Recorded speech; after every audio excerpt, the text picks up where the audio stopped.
जय हिंद साथियों। आज की इस वीडियो में यूपीएसआई एग्जाम को क्रैक करने के लिए लगभग साथियों 80 से ज्यादा क्वेश्चंस हम लोग देखेंगे।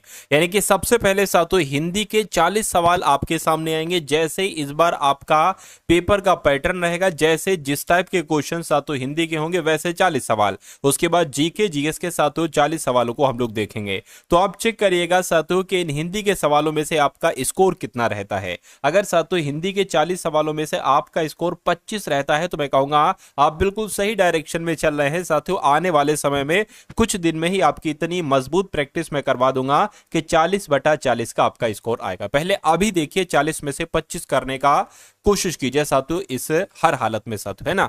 चलिए कह रही कि कौन सा शब्द स्त्रीलिंग है। देखिए अगर किसी शब्द के साथ अच्छा आ रहा है तो वो पुल्लिंग होगा, अगर अच्छी आ रहा है तो वो साथियों स्त्रीलिंग होगा। विवाद अच्छा है तो ये तो पुल्लिंग हो जाएगा, स्त्रीलिंग पूछा गया है। सार अच्छा है पुल्लिंग हो जाएगा। रूप अच्छा है, रूप कैसा है, अच्छा है तो ये पुल्लिंग हो जाएगा। सनक अच्छी है, सनक कैसी है, सनक अच्छी है, मैं कहूंगा ये आपका स्त्रीलिंग शब्द हो जाएगा, जिनका आंसर ऑप्शन नंबर डी है तो बिल्कुल सही है। कह रही कि अभ्यागत शब्द में साथियों उपसर्ग क्या हो जाएगा। देखिए इसका संधि विच्छेद अगर हम करेंगे तो बनेगा अभिधन आगत। तो मैं कहूंगा उपसर्ग पूछा जा रहा है, पहला पद आपका उपसर्ग हो जाएगा। और अभी कहां पर लिखा हुआ है, अभी आपका ऑप्शन नंबर ए में लिखा हुआ है। अगले नंबर का सवाल देखिए, कह रहे कि साथियों आपसे पूछा जा रहा है कि निर्धन में कौन सी संधि है। अगर निर्धन की हम संधि विच्छेद करें ना साथियों तो क्या हो जाएगी, निहि धन और धन हो जाएगी। तो यहां पर साथियों आप देख रहे होंगे विसर्ग संधि है, तो सिंपल सा जवाब आपका हो जाएगा निर्धन शब्द में साथियों विसर्ग संधि है। यह बात आपको याद रखना है। कह रहे कि इनमें से कौन सा द्विगु समास है। द्विगु समास साथियों वहां पर होता है जिस शब्द के शुरू में संख्या आ रही है।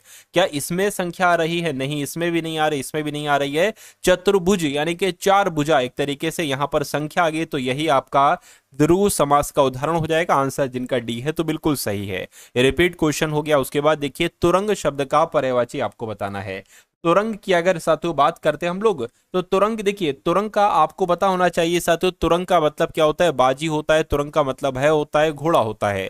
तो कुल मिला के आपका जवाब अगर ऑप्शन नंबर ए के साथ है तो बिल्कुल सही है। अगला सवाल आपकी स्क्रीन पर है, करके पुरस्कार शब्द में कौन सी संधि है, फटाफट आप लोग साथियों बता दीजिए। तो पुरस्कार की अगर बात करें तो पुराधनकार उसकी संधि विच्छेद हो जाएगी, यानी कि यहां पर भी आपकी विसर्ग संधि हो जाएगी, जिनका आंसर बी है तो बिल्कुल सही है। ये भी रिपीट हो गया, कोई दिक्कत नहीं। प्रत्यक्ष शब्द यहां पर लिखा होगा, ये प्रत्यक्ष आपको दिख रहा है ना, लेकिन नहीं साथियों प्रत्यक्ष लिखा होगा। मैं कह सकता हूं इसमें आपसे पूछी जा रही कौन सी संधि है। देखिए यहां पर क्या आ गया, प्रति धन अक्ष एक तरीके से ये इसका संधि विच्छेद हो जाएगा।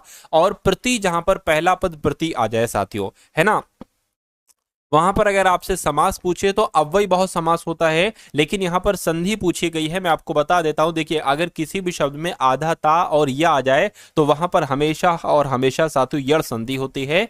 गुडाकेश का संधि विच्छेद साथियों आपसे पूछा जा रहा है। देखिए यह बहुत बार बहुत सारे बच्चे साथियों सवाल को गलत कर चुके हैं, परीक्षा में आया हुआ ये सवाल है। आपको ये ध्यान रखना है कि गुडाकेश का संधि विच्छेद जो होता है वो गुडाका धन ईश होता है। आंसर आपका सी होगा। उसके बाद देखिए कोष्टक में दिया गया चिन्ह किसका है, तो मैं कह सकता हूं साथियों कोष्टक में दिया गया चिन्ह किसका है, ये तो है नहीं, है ना, इसलिए स्किप कर देंगे। इनमें से कौन सी वर्तनी साथियों शुद्ध है। कालिदास कैसे लिखा जाता है, ऐसे तो नहीं लिखा जाएगा, ऐसे भी नहीं। कालिदास से जैसे ऑप्शन नंबर सी में लिखा हुआ ऐसे लिखा जाता है, तो आंसर आपका सी होगा। उसके बाद देखिए अगला सवाल आपकी स्क्रीन पर है, कह रहे कि अर्जन का विलोम क्या होगा, मुझे बताइए। तो अर्जन का विलोम अर्जित नहीं, अमृत नहीं साथियों, व्ययन होता है ना। अर्जित का विलोम, अर्जन का विलोम व्ययन होता है। आंसर आपका सी होगा। उसके बाद देखिए अब आपको साथियों संस्कृति की वर्तनी बताने के सही कौन सी लिखी है, मुझे बताइए। तो संस्कृति आपका कैसे लिखा जाता है, जैसे आपका ऑप्शन नंबर बी में लिखा हुआ है। अगला सवाल देखिए, करके नीचे लिखे शब्दों का वो जोड़ा चुनिए जो एक दूसरे के विलोम ना हो। एक दूसरे के विलोम साथियों नहीं होना चाहिए। जैसे कि आयात का विलोम तो निर्यात होता है, दृश्य का विलोम अदृश्य होता है, प्रत्यक्ष का विलोम परोक्ष होता है, आमिष का विलोम साथियों सामिष नहीं होता है, बल्कि आमिष का विलोम की अगर बात करते हैं साथियों निरामिष होता है। क्या होता है, निरामिष होता है। तो मैं कहूंगा गलत कौन सा हो जाएगा, ऑप्शन नंबर डी वाला हो जाएगा और यही आपका आंसर हो जाएगा। नेक्स्ट नंबर का सवाल देखिए, कहने के आपसे फल का पर्यायवाची इसमें से साथियों कौन सा है, मुझे बताइए। फल का पर्यायवाची आपको बताना है। फरेब, परिणाम, फणी या फिराक। तो यहाँ पर परिणाम हो जाएगा, है ना, कहते नहीं अच्छे काम करोगे अच्छा फल मिलेगा, यानी कि अच्छा परिणाम मिलेगा आपको। उसके बाद देखिए निम्नलिखित शब्दों में से कौन सा शब्द क्रिया विशेषण है। तो क्रिया विशेषण की अगर बात करते हैं, सूर्योदय, नीला, विगत नहीं साथियों, धीरे धीरे। धीरे धीरे चलना, चलना क्या हो जाएगी साथियों, क्रिया हो जाएगी, और क्रिया की विशेषता बता रहा है, इसलिए आपका क्रिया विशेषण शब्द हो जाएगा। उसके बाद देखिए गुलाब सुंदर फूल है, इस वाक्य में गुलाब क्या है, गुलाब क्या है ये आपको बताना है।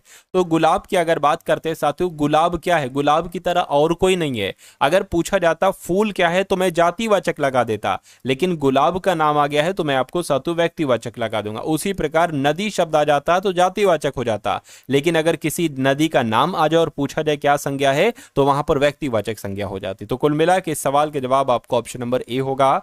उसके बाद देखिए अगला सवाल है करके, तुम यह काम मत करो, आपको बताने सातु ये कैसा वाक्य है। देखिए इसमें एक मनादी की जा रही है कि भैया ये तुम काम मत करो, है ना, तो ये क्या हो जाएगा बताइए, तुम ये काम मत करो, मनादी की जा रही है, ये एक आज्ञा एक तरीके से दी जा रही है, मुझे बताइए। तुम ये अब काम मत करो साथो, यहां पर एक आज्ञा दी जा रही है ना, क्या दी जा रही है, आज्ञा दी है, तो ये एक आज्ञावाचक वाक्य हो जाएगा, आंसर आपका ए होगा। निम्नलिखित में से कौन सा शब्द शुद्ध है। तो शुद्ध शब्द के बारे में साथो आपको बताना है, अंगना, चांद, आंख, अंक, बताइए साथियों कौन सा शब्द साथियों शुद्ध इसमें से आपको लग रहा है। बस इतनी सी बात आपको बताने, देखिए अंगना ऐसे थोड़ी ना लिखा जाता है, चंद्रबिंदी टाइप का आएगा, इसमें भी आएगा, इसमें भी आएगा, लेकिन अंक शब्द साथियों ऐसे ही लिखा जाता है, ऐसे ही लिखा जाता है, तो यही आपका बिल्कुल सही जवाब हो जाएगा। उसके बाद देखिए अगला सवाल आपकी स्क्रीन पर है, कह रहे मैं चलती थी, इसमें मैं का बहुवचन क्या होगा। साथियों देखिए अगर आप वाकई में इस एग्जाम को क्रैक करना चाहते हैं तो मेरा मानना है कि आपको तैयारी तगड़ी करना चाहिए, आपको हर एक विषय को अपना बहुत मजबूत करना चाहिए। जैसे कि आपको पता है कि हिंदी से के सेक्शन में 40 सवाल पूछे जाएंगे, तो आपको इतनी तैयारी अपनी मजबूत कर लेना चाहिए कि आपका स्कोर हिंदी के सेक्शन में 40/40 का है। आप जितना कर सकते हो उतना तो करिए, क्योंकि आपको पता है, मुझे भी पता है कि जीके में आप 40/40 नहीं कर सकते, लेकिन मुझे पता है हिंदी में कर सकते हो, क्योंकि पहले भी लोगों ने किया है। उसके अलावा रीजनिंग एक ऐसा सब्जेक्ट है कि आप कुछ नहीं सातों 37 से 38 सवाल तो आप कर सकते हो रीजनिंग के सेक्शन में, इतनी आपको मजबूत बनाना। उसके अलावा सातों मैथ और जीएस की तैयारी भी आपकी बहुत ही स्ट्रांग होना चाहिए।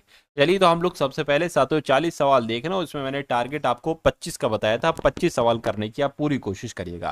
खैर इस सवाल की बात करते करें, देखिए मैं चलती थी, इसमें मैं का अगर बहुवचन बनाएंगे तो सातों हम हो जाएगा, हम हो जाएगा, और हम आपके सवाल का बिल्कुल सही जवाब है। उसके बाद देखिए कह रहे से किस विभक्ति का बोधक चिन्ह है, यानी कि से इस्तेमाल किया जा रहा है साथियों अलगाव के लिए। तो अलगाव के लिए अगर से आ रहा है तो वहां पर साथियों अपादान कारक हो जाएगा, अपादान विभक्ति का बोधक चिन्ह है, आंसर आपका डी होगा। कह रहे कि आधुनिक अर्थशास्त्र का जनक किसे माना जाता है, आपसे पूछा जा रहा है। साथियों यहां पर मैं आपको भूल गया साथियों, 40 सवाल मैं नहीं ले पाया था, लगभग 23 सवाल साथियों आपके रहे थे, और अब आपके सामने साथियों जीके जीएस के सवाल यहां पर स्टार्ट हो चुके हैं। चलिए तो जीके जीएस के अब लगभग हम लोग 100 के आसपास सवाल साथियों देखेंगे, इसलिए बहुत अच्छे तरीके से साथियों इन सवालों को आप लोग देखिएगा। तो आधुनिक अर्थशास्त्र का जनक किसे कहा जाता है, एडम स्मिथ को कहा जाता है। मैं कहूंगा बिल्कुल सही जवाब साथियों एडम स्मिथ को ही कहा जाता है। उसके बाद देखिए अगला सवाल, कौन सा सामग्री आवश्यकता योजना का आउटपुट है। तो किसकी बात चल रही है आपको यहां पर मालूम होना चाहिए, नियोजित आदेश अनुसूची ये सामग्री आवश्यकता योजना का आउटपुट है, आंसर आपका ऑप्शन नंबर बी होगा। ये परीक्षा वाले सवाल हैं, यानी कि किसी वस्तु या सेवा के मूल्य पर सरकार द्वारा लगाई गई ऊपरी सीमा को क्या कहा जाता है। ऊपरी सीमा को साथियों क्या कहा जाता है आपको बताना है, अंतिम सीमा मूल्य कहा जाता है, बिल्कुल साथियों अंतिम सीमा मूल्य कहा जाता है, ये बात आपको याद रखना है। उसके बाद देखिए भारतीय अर्थव्यवस्था के संदर्भ में निम्नलिखित में से कौन सा माध्यमिक क्षेत्र के अंतर्गत आता है। तो कौन सा साथियों माध्यमिक क्षेत्र के अंतर्गत आता है, तो जो उद्योग होता है ना साथियों, उद्योग ये माध्यमिक क्षेत्र के अंतर्गत आता है, आंसर आपका जाएगा ऑप्शन नंबर साथियों बी के साथ। उसके बाद देखिए करके कौन सा नाम आर्थिक सिद्धांत से संबंधित नहीं है। तो आर्थिक सिद्धांत से संबंधित थॉमस रॉबर्ट माल्थन है, रिकॉर्डो है, मेनार्ड कीन्स है, लेकिन नील्स हेनरिस डेविड बोर नहीं है। अब नहीं है तो ये आपका राइट आंसर है। उसके बाद देखिए करके वो व्यक्ति जो एक साझेदारी फर्म को केवल अपना नाम देता है उसको क्या कहा जाता है। ऐसे साथियों उलझने टाइप के सवाल आपके सामने आएंगे, इस टाइप के क्वेश्चंस मैं आपको करवा रहा हूं साथियों अर्थव्यवस्था के, है ना, अर्थशास्त्र के, ऐसे साथियों सवाल आप लोग अपने एग्जाम में देखेंगे। चलिए तो बात करते हैं साथियों, उसको नॉमिनल पार्टनर कहा जाता है। वो व्यक्ति जो एक साझेदारी फर्म को केवल अपना नाम देता है उसे नॉमिनल पार्टनर कहा जाता है। कह रहे कि कुल स्थिर लागत और कुल परिवर्तनीय लागत के योग को जाना जाता है। तो इसको किस योग के रूप में जाना जाता है? इसको कुल लागत के रूप में जाना जाता है। आंसर आपका ऑप्शन नंबर बी होगा। उसके बाद देखिए, कह रहे कि उत्पाद की प्रति यूनिट कुल लागत नाम से जानी जाती है, यानी कि किस नाम से जानी जाती है बताइए? उत्पाद की प्रति यूनिट कुल लागत औसत लागत के नाम से जानी जाती है। तो औसत लागत आपके सवाल का बिल्कुल राइट आंसर हो जाएगा। उसके बाद देखिए अगला सवाल कह रहे सरकारी एजेंसी एनडीसी की फुल फॉर्म क्या है? तो एनडीसी की फुल फॉर्म आपसे पूछी जा रही है साथियों, नेशनल डिफेंस काउंसिल नहीं, नेशनल डेवलपमेंट काउंसिल। बिल्कुल सही साथियों, एनडीसी की फुल फॉर्म होती है नेशनल डेवलपमेंट काउंसिल। उसके बाद देखिए, भारत में प्रवाही योजनाएं लागू किए जाने के समय भारत के प्रधानमंत्री कौन थे? तो उस समय साथियों भारत के प्रधानमंत्री मोरारजी देसाई थे। मोरारजी देसाई आपके सवाल का बिल्कुल सही जवाब हो जाएगा। अगला सवाल देखिए, करके अर्थशास्त्र में एनडीपी की फुल फॉर्म क्या है साथियों? अर्थशास्त्र में एनडीपी की फुल फॉर्म है नेट डोमेस्टिक प्राइस या नेट डोमेस्टिक प्रोडक्ट। प्रोडक्ट आएगा साथियों, प्राइस नहीं आएगा, यानी कि एनडीपी की फुल फॉर्म हो जाएगी नेट डोमेस्टिक प्रोडक्ट। उसके बाद देखिए, कौन सा सरकारी संगठन भारतीय प्रतिभूति बाजार में सक्रिय सभी निवेशकों का प्रमुख नियामक है? तो किसकी बात चल रही है? मैं कहूंगा साथियों सेबी की बात चल रही है। सेबी यानी कि भारतीय प्रतिभूति और विनिमय बोर्ड की अगर बात करते हैं साथियों, ये सरकारी संगठन, ये भारतीय प्रतिभूति बाजार में सक्रिय सभी निवेशकों का प्रमुख नियामक है। उसके बाद देखिए, बैंक दर यानी कि बैंक रेट शब्द का अर्थ आपसे यहां पर पूछा जा रहा है साथियों, मुझे बताइए। तो मैं आपको बता देना चाहता हूं, गैर अनुसूचित बैंकों द्वारा व्यक्तियों को दिए जाने वाले अपने ऋणों पर लगाई जाने वाली ब्याज दर को बैंक दर कहते नहीं साथियों। निजी क्षेत्र के बैंक द्वारा नहीं साथियों, अनुसूचित वाणिज्यिक बैंकों द्वारा नहीं साथियों, केंद्रीय बैंक द्वारा। बिल्कुल केंद्रीय बैंक आ जाए वही आपको पढ़ना है। बैंक दर जो होती है, बैंक रेट जो होती है, ये केंद्रीय बैंक के द्वारा वाणिज्यिक बैंक को दिए गए अपने ऋणों पर लगाई जाने वाली ब्याज दर होती है। आने के आंसर आपका जाएगा ऑप्शन नंबर डी के साथ। अगला देखिए, निम्नलिखित में से कौन सा भारतीय रिजर्व बैंक के कार्यक्षेत्र के अधीन नहीं है? तो कौन सा साथियों कार्यक्षेत्र के अधीन नहीं है? जनता के लिए बैंकर का कार्य करना है ना, सरकार के लिए तो बैंकर का कार्य करता है भारतीय रिजर्व बैंक। अंतिम विकल्प के रूप में ऋणदाता है, बिल्कुल सही। मुद्रा जारी करने वाला बैंक है, बिल्कुल सही। यानी कि कौन सा नहीं है? मैं कहूंगा ऑप्शन नंबर ए वाला नहीं है, और नहीं है तो ये आपका राइट आंसर है। भारतीय रिजर्व बैंक के गवर्नर का कार्यालय ये कहां पर स्थित है साथियों, मुझे बताइए। तो मैं कहूंगा ये तो मुंबई में स्थित है। मुंबई आपके इस सवाल का बिल्कुल सही और सटीक जवाब हो जाएगा। चलिए साथियों, उसके बाद देखिए अगला सवाल, भारतीय स्टेट बैंक की स्थापना कब हुई थी बताइए। चलिए चलिए देखिए, वैसे अगर यहां पर सातों सवाल आपसे या भारतीय स्टेट बैंक की स्थापना कब हुई थी, तो वैसे तो सातों 1955 में हुई थी, लेकिन अगर 1955 साथियों ना आए तो आप किसका चयन करेंगे? तो आप सातों 1806 लगा देंगे। क्या लगा देंगे? 1800 सातों 6 लगा देंगे। ये बात आपको यहां पर याद रखना है ना। चलिए, उसके बाद देखिए, कह रहे कि bank of Madras, bank of Calcutta और बैंक ऑफ बॉम्बे का विलय किस बैंक का गठन के रूप में किया गया? तो मैं इंपीरियल बैंक ऑफ इंडिया के रूप में किया गया। राइट आंसर आपका ऑप्शन नंबर सी होगा। उसके बाद देखिए, 1955 में कौन से बैंक का नाम बदलकर स्टेट बैंक ऑफ इंडिया नाम रखा गया था? तो किस बैंक की बात चल रही है साथियों, आपसे पूछा जा रहा है, फटाफट आप लोग बता दीजिए, है ना। तो इंपीरियल बैंक ऑफ इंडिया आपके सवाल का बिल्कुल सही जवाब हो जाएगा। 1955 में इंपीरियल बैंक ऑफ इंडिया का नाम बदलकर स्टेट बैंक ऑफ इंडिया किया गया था। निम्नलिखित में से कौन सा भारतीय रिजर्व बैंक की मौद्रिक नीति का एक अंग नहीं है? तो कौन सा अंग नहीं है, ये आपसे यहाँ पर कुल मिला के पूछा जा रहा है, मुझे बताइए। देखिए, अगर बात करते हैं जीएसटी, है ना, नकदी आरक्षित अनुपात है, सांविधिक तरलता अनुपात है, बैंक दर है साथियों, वस्तु यानी कि जीएसटी कुल मिला के अंग नहीं है। अब नहीं है अंग, तो मैं कहूंगा यही आपका आंसर हो जाएगा। उसके बाद देखिए, करके निम्नलिखित में से कौन सा भारत का सबसे बड़ा वाणिज्यिक बैंक है? तो भारत का सबसे बड़ा वाणिज्यिक बैंक की अगर हम बात करते हैं साथियों, तो भारतीय स्टेट बैंक है, यानी कि आरबीआई है। आरबीआई आपका बिल्कुल सही जवाब है। जीएसटी का पूर्ण रूप साथियों क्या है? तो जीएसटी की फुल फॉर्म की अगर हम बात करते हैं तो वस्तु और सेवा कर है। वस्तु और सेवा कर आपके सवाल का बिल्कुल सही जवाब है। उसके बाद देखिए, भारत में जीएसटी के लिए उच्चतम प्रतिशत स्लैब साथियों क्या है? तो कितनी है भारत में जीएसटी के लिए उच्चतम प्रतिशत स्लैब, ये आपसे कुल मिला के पूछा जा रहा है। तो आपको साथियों यहाँ पर ध्यान रखना है सबसे अधिकतम की जब हम बात करते हैं, तो अब अगर बात करते हैं साथियों सितंबर 2025 की रिपोर्ट के अनुसार अगर बात करते हैं साथियों, तो 40% सबसे हाईएस्ट हो जाएगी। यानी कि आपका जवाब जो होगा साथियों वो कहीं पर 40% हो जाएगा। देखिए ऐसे करके ये आपका राइट आंसर है। 0%, 5%, 18%, 40% ये दरें शामिल की गई नई जीएसटी रेट में। उसके बाद देखिए अगला सवाल है, कह रहे कि भारत में वस्तु एवं सेवा कर यानी कि जीएसटी की शुरुआत कब की गई थी, ये आपसे यहाँ पर पूछा जा रहा है साथियों। फटाफट आप लोग बता दीजिए साथियों। अगर आपने अभी तक इस वीडियो को लाइक नहीं किया है तो मैं रिक्वेस्ट आपसे करूंगा कि इस वीडियो को तुरंत आप लोग लाइक कर दीजिएगा, है ना। और अगर कमेंट सेक्शन में साथियों आप लोगों ने अभी तक जय हिंद का कमेंट नहीं किया है तो आपसे रिक्वेस्ट ये भी है कि कमेंट में जय हिंद का कमेंट भी आप लोग जरूर कर दीजिएगा। चलिए तो बात करते हैं जीएसटी की शुरुआत कब हुई थी, तो 1 जुलाई 2017 को जीएसटी की शुरुआत हुई थी। उसके बाद देखिए प्रथम बार सेवा कर भारत में किस वर्ष लागू किया गया था, तो साथियों भारत में पहली बार है ना सेवा कर आपसे पूछा जा रहा है साथियों कब लागू किया गया था, तो 1994 में। बिल्कुल सही साथियों, 1994 में ही लागू किया गया था। जीएसटी फ्रेमवर्क के संदर्भ में एसजीएसटी का पूर्ण रूप क्या है, यानी कि एसजीएसटी की फुल फॉर्म आपसे पूछी जा रही है। तो स्टैट्यूटरी गुड्स नहीं साथियों, स्पेशल गुड्स नहीं साथियों, है ना, सिस्टमेटिक गुड्स नहीं साथियों, state goods and service tax, ये आपकी इसकी फुल फॉर्म हो जाएगी एसजीएसटी की। भारत में प्रथम जनगणना का आयोजन साथियों कब किया गया था, तो भारत में प्रथम जनगणना का आयोजन 1872 में किया गया था। आंसर अगर आपका ऑप्शन नंबर डी है तो बिल्कुल सही है। अगला सवाल देखिए, अप्रत्यक्ष करों का मुख्य बोझ किसे उठाना पड़ता है, आपसे पूछा जा रहा है। तो साथियों किसे उठाना पड़ता है, फटाफट आप लोग मुझे बताइए।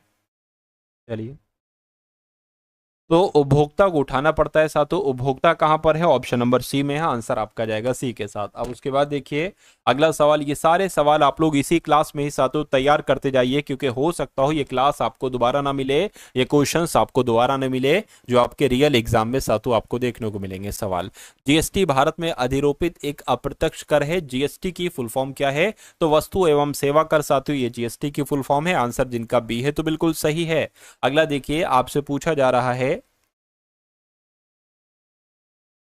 कह रहे कि कराधान के निम्नलिखित सिद्धांतों में से कौन सा सिद्धांत भुगतान करने की क्षमता के रूप में भी जाना जाता है, तो साथियों निष्पक्षता का सिद्धांत आपके सवाल का बिल्कुल सही और सटीक जवाब हो जाएगा। उसके बाद देखिए जीएसटी लागू करने वाला पहला देश कौन सा था, तो मैं कहूंगा साथियों फ्रांस वो पहला देश था जिसने जीएसटी लागू की थी। साथियों 1954 में जीएसटी लागू की गई थी फ्रांस में। कह रहे कि भारत में सामान और सेवा कर शुरू किया गया था, तो भारत में सामान और सेवा कर शुरू किया गया था, वही साथियों वही जीएसटी शुरू जो की गई थी वो 1 जुलाई 2017 से शुरू की गई थी। आंसर आपका बी होगा। कह रहे कि जनगणना 2011 के अनुसार भारत का लिंग अनुपात प्रति 1000 पुरुषों पर महिलाओं की संख्या कितनी थी, तो पता साथियों कितनी थी आपको मालूम होना चाहिए, 940 थी। 940 आपके सवाल का बिल्कुल सही जवाब है। भारत दुनिया में तीसरा सबसे अधिक जनसंख्या वाला है। पहला, दूसरा, तीसरा कौन सा, मैं कहूंगा पहला सबसे अधिक जनसंख्या वाला देश है साथियों भारत। आंसर आपका डी होगा। चलिए उसके बाद देखिए अगला सवाल है, कह रहे कि 2011 की जनगणना के अनुसार भारत का सबसे अधिक आबादी वाला राज्य कौन सा है, तो साथियों उत्तर प्रदेश है। उत्तर प्रदेश आपका जवाब हो जाएगा। अगले नंबर का सवाल, जनसंख्या वृद्धि के सिद्धांत को किसने विकसित किया, बताइए।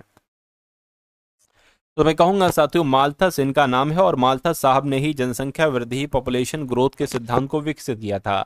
भारतीय जनगणना 2011 के अनुसार किस राज्य का जनसंख्या घनत्व न्यूनतम है, तो साथियों जनसंख्या घनत्व न्यूनतम है किसका, मैं कहूंगा अरुणाचल प्रदेश का है। तो अरुणाचल प्रदेश आपका जवाब हो जाएगा। उसके बाद देखिए भारत की जनगणना 2011 के अनुसार जनसंख्या घनत्व कितना था, मुझे बताइए। तो जनसंख्या घनत्व साथियों कितना था, 382 व्यक्ति प्रति वर्ग किलोमीटर था। राइट आंसर आपका ऑप्शन नंबर ए है। अगला देखिए करके उस कार्यक्रम का नाम क्या है जो कम आयु में ही पढ़ने, लिखने व समझने और प्रारंभिक ग्रेड की गणित पर केंद्रित है। इसे मंत्री स्मृति ईरानी ने प्रारंभ किया था। तो इस सवाल का जवाब आपका पढ़े भारत बड़े भारत हो जाएगा साथियों। क्या पढ़े भारत बड़े भारत आपका जवाब हो जाएगा। पूरे देश में स्कूली बच्चों के शैक्षणिक प्रदर्शन पर नजर रखने के लिए एचआरडी मंत्रालय द्वारा प्रस्तावित योजना का नाम मुझे बता दीजिए। तो इस योजना का नाम साथियों क्या है, शाला अस्मिता। क्या है साथियों, शाला अस्मिता इस योजना का नाम है। आंसर आपका ए होगा।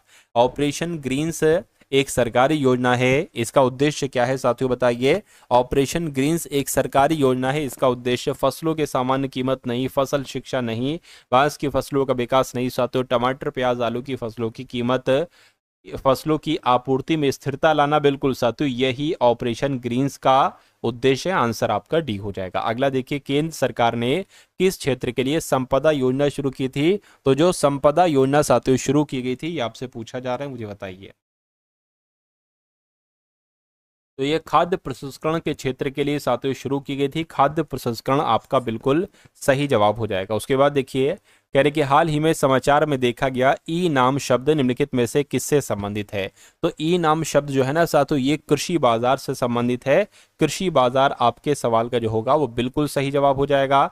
भारत सरकार ने राष्ट्रीय किसान नीति को मंजूरी कब प्रदान की? तो भारत सरकार ने राष्ट्रीय किसान नीति को मंजूरी जो दी वो 2007 में दी। 2007 आपके सवाल का साथों बिल्कुल सही जवाब हो जाएगा। उसके बाद देखिए, कह रहे कि फसलों के लिए निम्नलिखित में से कौन सा निकाय न्यूनतम समर्थन मूल्य की अनुशंसा करता है?